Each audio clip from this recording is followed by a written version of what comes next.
Bom, na verdade, assim, né? A gente acha, todo mundo acha que a neurooftalmo é um bicho de 7 cabeças, mas é o que a gente estava comentando antes. A neurooftalmo, na verdade, o grande problema da neurooftalmo é que ela precisa que a gente volte a ser médico um pouco e pare só de pensar em fazer cirurgia de refrativo e catarata ou fazer injeção. Então, quando a gente volta a ser médico um pouco, a neurooftalmo ela deixa de ser tão complexa quanto a gente acha.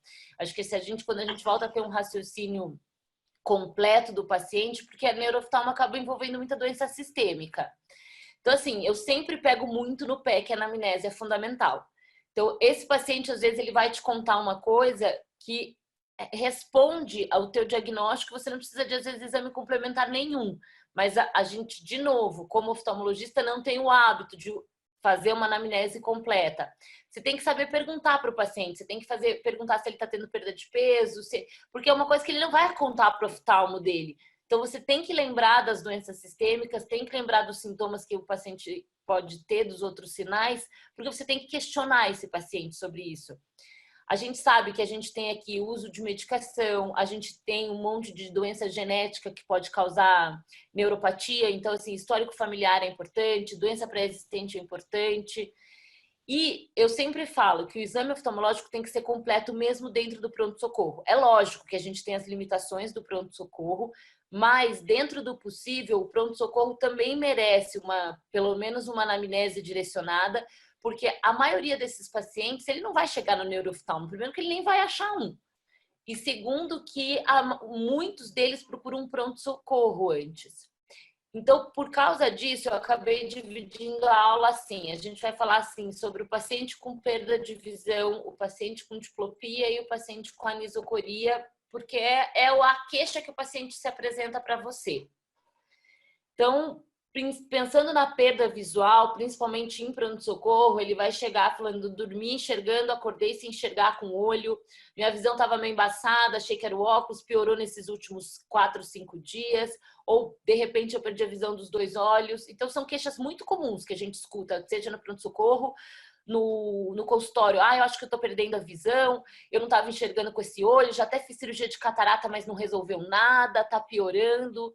Ou não estou conseguindo dirigir, estou arranhando meu carro, não sei porquê, parece que eu estou com dificuldade para leitura, para seguir a linha. Então, às vezes, são queixas inespecíficas que eles vão chegar mais ou menos desse jeito para a gente. Então, de novo, anamnese. Você vai ver que eu vou pegar no pé da anamnese a aula inteira, porque realmente a anamnese ela é fundamental. Você precisa entender que tipo de perda que esse paciente tem. É uma perda aguda? Ele dormiu enxergando, acordou sem enxergar? Isso é perda aguda. É uma perda em questão de dias, em questão de horas, semanas? É uma perda que vai e volta? O paciente fala assim, a visão some e volta depois de alguns segundos ou depois de alguns minutos? É uma perda que vem vindo crônica, que nem o paciente sabe dizer muitas vezes quando que começou, mas que ele nota que isso está piorando meses aí arrastado. A perda é uni ou é bilateral? Tudo isso muda totalmente o seu raciocínio. Você está pensando numa doença que é bilateral, a gente vai para uma linha de raciocínio. Você está falando numa doença unilateral, a linha de raciocínio é outra. A perda bilateral é igual, os 2 olhos perderam de forma simétrica. E é sempre importante lembrar dos sintomas associados. Normalmente, esse paciente tem um sintoma associado. Tem dor de cabeça, visão dupla veio junto ou teve visão dupla antes, alteração, né, na inspeção, proptose, pitose e sintoma sistêmico. Tem algum sintoma generalizado, a gente sabe que a neuropatia isquêmica ela pode fazer uma perda ponderal, febre. E como eu falei para vocês, o paciente não vai falar para você que está perdendo peso, porque ele está no oftalmo, que ele não acha que não tem nada a ver uma coisa com a outra. Então, você, dentro de uma hipótese, tem que lembrar de perguntar. Está tendo perda de peso? Teve histórico de febre? Perdeu o apetite? Enfim, a gente tem que saber fazer uma anamnese sistêmica desse paciente. Sempre questionar sobre os antecedentes patológicos, diabetes, pressão alta, obesidade, tireoide, são todas doenças que podem levar a patologias neurooftalmológicas. Lembrar de questionar se o paciente já tem algum diagnóstico de doença neurológica ou se na família tem algum diagnóstico de doença autoimune, de doença desmielinizante. História de neoplasia, a gente sabe que tem várias neoplasias que podem fazer metástase para sistema nervoso central. Então, isso é muito importante. Abuso de álcool, abuso de droga, uso de medicações. A gente tem N medicações que podem causar diversos tipos de doença neurooftalmológica. A gente tem medicação que leva ao aumento da pressão intracraniana, a gente tem medicação que pode fazer uma toxicidade e levar a uma neuropatia tóxica. Então, tudo isso a gente tem que lembrar de questionar. O exame oftalmológico é sempre completo, não é fazer metade do exame. Você tem que fazer o exame todo. E você vai sempre começar com a acuidade visual. Eu não deixo o residente nem conversar comigo se ele não me falar acuidade visual corrigida. Não adianta falar o paciente é 20/70, você refratou, você viu qual que é a correção do paciente? Tem que conferir a refração do paciente. Às vezes o paciente está com a correção errada. Então isso é muito, muito, muito importante. Você está trabalhando às vezes com o paciente, é 20/100, você vai fazer a refração do paciente, ele tem um cilindro, ele tem uma miopia que ele não está corrigido e ele passa a 20/30, teu raciocínio muda totalmente. Então, assim, a acuidade... E assim, é o que eu tô falando, até agora eu não falei nada de neurooftalmo. São detalhes que a gente vai fazendo que você vai eliminando muita coisa. A Marisa tá aqui para me confirmar isso. Quanto paciente vem para você porque acham que é neurooftalmológico, você volta a examinar o paciente, era um problema na córnea, era uma refração mal feita. Então, assim, se você faz o passo a passo, você não deixa passar nada. Sempre longe e perto, tá? A gente sabe, principalmente a gente tem alterações de pupila que podem dar perda de visão para perto, então é importante você fazer essa medida. E uma coisa que é muito importante, a armação de prova. Usar o GRINS em paciente neurooftalmológico pode ser um problema. A gente precisa sempre fazer a medida da acuidade visual, a máxima acuidade visual que o paciente chega. E muitas vezes ele precisa, por exemplo, girar a cabeça, porque ele tem um defeito de campo. Então, o paciente que você tá examinando com uma perda visual, muitas vezes é importante você colocar ele na armação de prova e não no GRINS. Porque daí você, às vezes, consegue uma melhor acuidade visual do que você conseguiria no GRINS. Isso é muito importante. E no pronto-socorro, muitas vezes, quando você não consegue refratar, a gente tem o estenopeico, que já consegue descartar bastante coisa. Bom, a pupila ninguém lembra que existe. O meu residente ele não entra nem no ambulatório se ele não tiver uma lanterna, custa R$15. 15. É o equipamento mais barato dentro da oftalmologia, a lanterna. Então não tem por que não ter uma lanterna. É no bolso. Então, assim, eu não admito não ter uma lanterna no bolso. É o exame que menos se faz e é o exame que mais ajuda a gente na neurooftalmo a confirmar ou a descartar a doença neurooftalmológica. Então, assim, é fundamental você fazer uma avaliação de pupila num paciente com queixa de perda visual, tá? Interrompendo, não pode ser a lanterna do celular, né? Não, pelo amor de Deus, meus residentes estão assistindo essa aula, eles sabem disso. Não me vem com aquele celular. Olha, eu infarto. Tem que ser uma lanterna pequena, com foco pequeno, um foco direcionado. Lanterna de celular não existe. Não existe. Exatamente. Importante falar isso, viu? Exatamente. Foi muito bem reforçado. É lanterna, de verdade.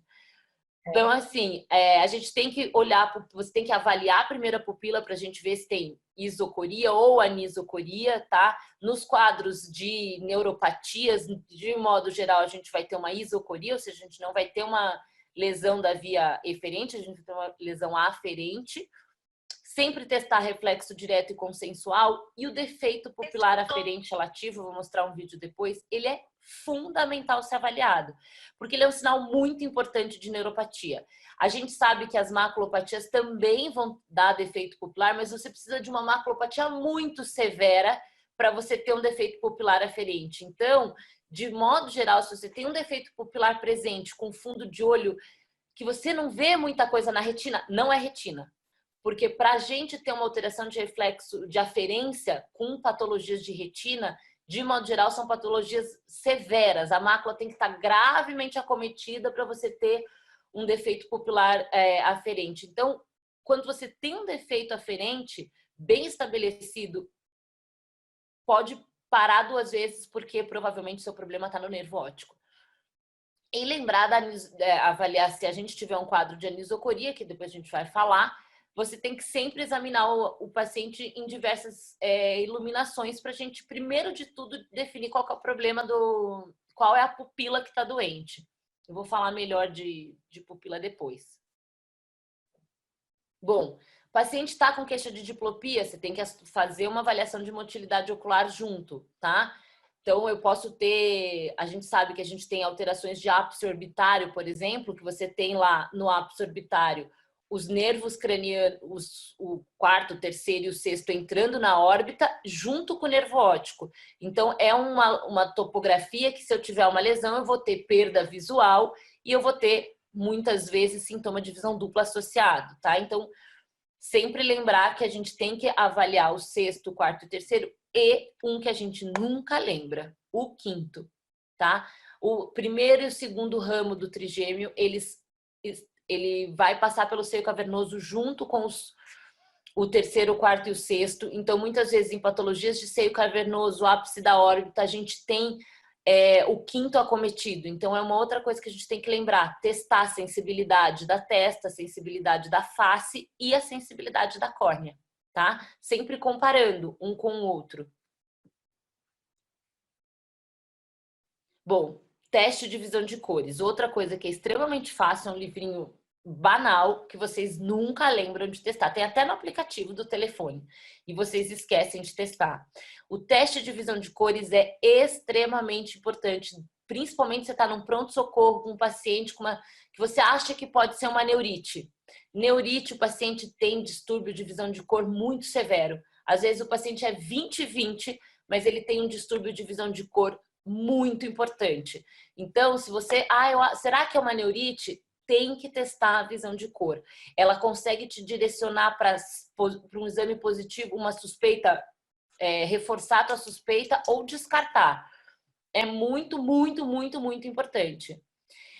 E lógico, né, fazer o fundo de olho, que aí a gente pode ter fundo de olho alterado, dos mais diversas alterações aí, né, edema de papila, a gente pode ter um edema de papila com uma alteração macular associada, sinais de inflamação, ou a gente pode ter um fundo de olho alterado, que normalmente é aí que todo mundo dá aquela brecada e se assusta. Bom, então, a gente vai falar um pouquinho da perda unilateral, tá? Que esse paciente é aquele paciente que chega no pronto-socorro falando que perdeu a visão do dia para a noite, ou que ele veio perdendo aí ao longo dos 4, 5 dias aí, que são pacientes totalmente diferentes, tá? Então, a gente tem que lembrar que a gente tem que fazer um diferencial com as maculopatias. E dentro das neuropatias, a gente abre esse leque principal, que são as doenças infecciosas, as inflamatórias, isquêmicas, traumáticas, e lembrar das neuropatias hereditárias, que a neuropatia óptica de Leber, ela abre o quadro com uma perda aguda unilateral, tá? O grande diferencial aqui, o defeito pupilar aferente. Nas neurites infecciosas, inflamatórias, quando eu tenho um acometimento de nervo óptico, de modo geral, eu vou ter um defeito pupilar aferente relativo. Se eu não tiver defeito, pensa um pouquinho que muito provavelmente daí ou é mácula ou é outra coisa que não nervo, tá? Então, isso é muito importante. Lembra sempre, é só ter a lanterna de R$15 que vocês já direcionam bem seu diagnóstico.